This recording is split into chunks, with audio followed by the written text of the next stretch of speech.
तो आज बात करने जा रही हूँ नवग्रहों के उपायों के बारे में। जी हाँ, ये 9 ग्रह 12 राशियों के जातकों के ऊपर तरह-तरह के अपने प्रभाव डालते हैं, तरह-तरह के असर दिखाते हैं। कभी शुभ हो जाते हैं तो व्यक्ति को राजा बनते देर नहीं लगती, और वहीं अगर अशुभ हो जाएँ तो राजा से रंक बनने में भी देर नहीं लगती। ये नवग्रहों के वो उपाय हैं जिनको करने से आपके जीवन के अंदर शुभता बनी रहती है। हर व्यक्ति कर सकता है। नवग्रह के अति सुलभ उपाय हैं, बहुत ही सरल उपाय हैं। जो लोग उपाय नहीं कर पाते, ये उनके लिए है। अगर आप ये करेंगे, ये छोटे-छोटे से नियम जीवन में बना लेंगे, तो आपके जीवन के अंदर शुभता यूँ ही बनी रहेगी।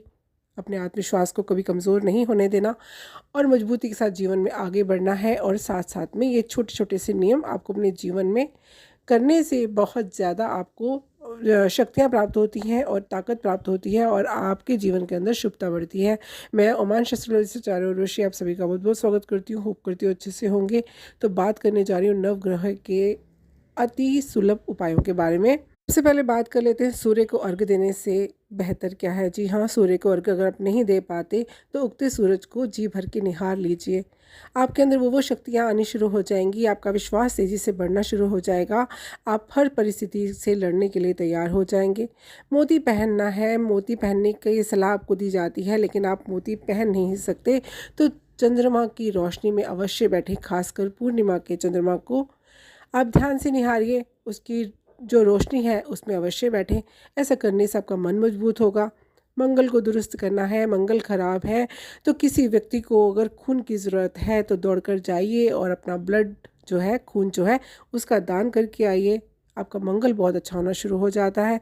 बुध की बेहतरी के लिए आप गाय को चारा देना चाहते हैं, नहीं दे पाते तो नंगे पैर हरी घास पर चल लीजिए। ऐसा करने से आपका बुध जो है वो मजबूत होता है। तो आगे बात कर लेते हैं, गुरु को मनाना है। जी हाँ, हम कई उपाय करते हैं गुरु ग्रह को मजबूत करने के लिए। गुरु ग्रह, इसे अध्यापक से, गुरु से जोड़कर देखा जाता है, ज्ञान से जोड़कर देखा जाता है। तो ज्ञान क्या है? हमारी पढ़ाई लिखाई, हमारी एजुकेशन, हमारी माता की परवरिश। तो हो आइए अपने स्कूल या कॉलेज के दहलीज पर और वहाँ खड़े होकर के अपने स्कूल को निहारिए, माथा टेकिए और अपने पुराने दिनों को याद करके अपने जीवन के अंदर अपने आप को धन्य महसूस कीजिए। आगे बात करें यानी शुक्र के बारे में। शुक्र की मेहरबानी चाहिए तो औरतों के साथ तमीज़ से पेश आना चाहिए, और हो सके तो उन्हें ज़रूर इज़्ज़त और मान सम्मान देना चाहिए जिसकी वो हकदार होती हैं। शनि की रहमत चाहिए, शनि की कृपा चाहिए तो बुज़ुर्गों से, कमज़ोरों से और मज़दूरों पर आपको रहम करना बेहद ज़रूरी होता है। बुज़ुर्गों की आप इज़्ज़त कीजिए, कमज़ोरों की मदद कीजिए, और मज़दूरों को जितना हो सकता है भरपेट खाना खिलाएंगे तो आपका जो शनि है वो आपसे प्रसन्न रहना शुरू हो जाएगा, और साथ में आप भी प्रसन्न रहना शुरू कर देंगे। आपका क्रोध जो है वो कंट्रोल में आना शुरू हो जाएगा। जो अचानक मुसीबतें आ रही हैं वो दूर होनी शुरू हो जाएंगी। तो आगे बात करने जा रही हूँ राहु पर काबू कैसे रख सकते हैं। राहु पर काबू रखना है तो काबू रखना होगा आपको अपनी भूख के ऊपर। जी हाँ, भूख।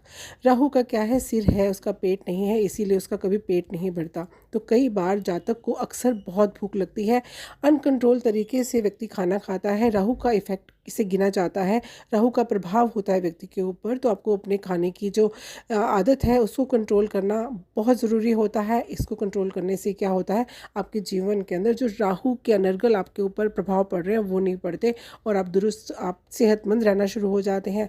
योगाभ्यास को अपना नियम बनाएं तो इससे भी राहु आपका कंट्रोल में रहता है। तो आगे बात करें जा रही हूँ केतु से लगता है डर। केतु से अगर आपको डर लगता है तो बुरे लोगों का संग छोड़ दीजिए और गली के बेजुबान जानवरों की सेवा कीजिए। इसको करने से भी केतु प्रसन्न होता है और आपके मन को भी शांति प्राप्त होती है। आपका क्रोध शांत होता है, संतान और भाई के साथ आपके रिश्ते अच्छे होते हैं, और आपका जो परचम है वो लहराता है। जी हाँ, मान सम्मान आपको प्राप्त होना शुरू हो जाता है।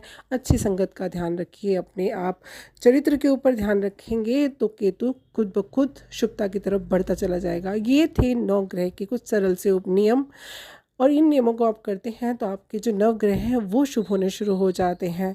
तो आप भी कीजिए, जीवन में फ़र्क आपको स्पष्ट दिखाई देगा। होप करती हूँ मेरा वीडियो पसंद आया होगा। अच्छा लगा हो तो लाइक कीजिए, सब्सक्राइब कीजिए, शेयर कीजिए। खुश रहिए, स्वस्थ रहिए। धन्यवाद।